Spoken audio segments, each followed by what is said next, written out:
Hello জনগণ, আসসালামু আলাইকুম। সবাইকে চলে এসেছি নতুন একটা ব্লগ নিয়ে।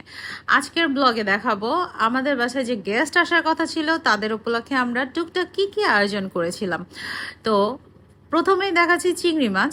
চিংড়ি মাছটা আমার খুব ভালো লাগে, সাথে সবাই আসলে গেস্ট আসলে চিংড়ি মাছের আইটেম করে, আমরাও করে ফেললাম। আর এই রান্নাটা আমিই করেছি। আর সেই দিন যে বললাম না আগোড়া থেকে বিফ এনেছিলাম, ওদের গরুর মাংসটা, এখানে আমি না একটু বড় পাতিলে রান্না করতে কমফোর্ট ফিল করি, যার কারণে আমি অনেক বড় পাতিলেই রান্না করছিলাম। কিন্তু এখানে অলমোস্ট 5 কেজির মতো গরুর মাংস ছিল। আর আপনারা দেখতেই পাচ্ছেন কোনো তেল নাই, কিন্তু কোনো চর্বি আলাদাভাবে দেয়া নাই। যাই হোক, আর রুই মাছ রান্না করেছিলাম, সাথে আরও অনেক অনেক আইটেম ছিল, সেগুলোর ক্লিপ এখানে আর অ্যাড করা হয় নাই, পরে আবার অ্যাড করে দিব। এই রোস্টও আমি রান্না করে ফেলেছিলাম।